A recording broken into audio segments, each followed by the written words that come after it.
Duper debate. Today we are discussing the pros and cons of monopolies and trusts in our era. John D. Rockefeller had one of the most successful monopolies to ever exist, while also doing some severe things to get there. While Ida Tarbell wrote journal entries after hiring spies to shut down his company. I will be hosting the most anticipated debate of the progressive era over this issue. Anyway, thank you for being here today, John and Ida. No. Yeah. Why don't we just No. Why don't Okay, I will get started. Why don't you tell us a bit about yourself, Ida? My name is Ida Minerva Tarbell. I was born in Hatch Hollow on November 5th, 1857. My father was an oil producer and refiner. But when John D. Rockefeller Sr. revealed the South Improvement Scheme, it hurt the oil region hard. Along with my family. I never forgot that day. Anyway, I graduated from Albany College, being the only woman in my class. I then taught science for a few years, but then I quit because it just wasn't the Ida way. When I moved back to Pennsylvania, I started my very own paper called The Shut the Quad! It's very fun to say. But with my awesome mind and determination for this career, I was deeply involved in my paper. But with the rapidly changing economy, because of the monopolies and trusts, I described it as disturbing. I am John D. Rockefeller, the first billionaire in American history, and we're talking about some idiotic journalist?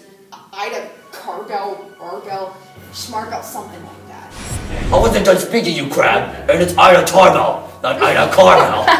Okay, let's settle down. We don't have to argue during introductions. Thank you for telling us a little about yourself. I've heard that you have found some undisclosed information about Rockefeller's trust. What's your main argument against him?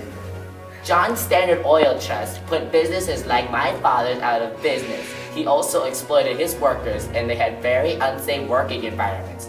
Also, his father was a slimy con man, and like father, like son. I disagree. My company created thousands of jobs for people who were unemployed. Without large companies like Standard Oil, the majority of the population would be without work. I did what I had to do to have a successful business, and if the workers wanted to, they could have quit their jobs. I'm sure they wouldn't have been able to find work anywhere else, though. Going off what Ida mentioned earlier, do you think it's acceptable to exploit workers and take advantage of them, since they would not be able to find another job? You could pay them as little as you wanted because they had no better option. Also, I heard Ida's spies found out that you would temporarily offer your oil for less than competitor companies just to put them out of business. I believe I have not exploited my workers. I have allowed them to do very important work for my company, and their pay should be none of your concern. Again, I had to do what I had to do. But I am concerned, you.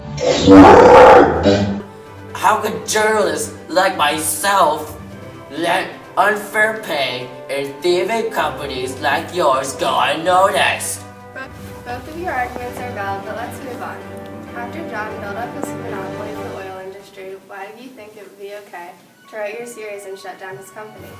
I've heard a few things about this, but what exactly did you find out about his company that was so bad?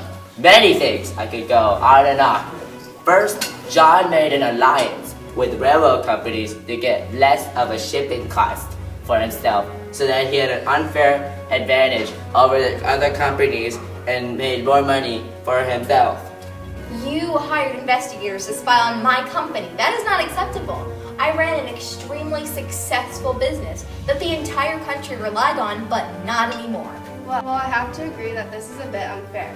But John, sources said that one of your sneaky business tactics was spying on other companies to see what kind of business deals they were making to get ahead. Isn't that right? All I have to say, and yes, you are right, John keeps going back to the fact that yes, I did hire secret investigators and they were pretty good. But he did it before I did.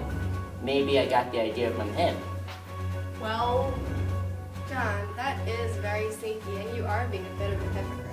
I'm listening Hippo. to what you were saying, Ida. But the point that you just made is referring to how hypocritical in fact you are.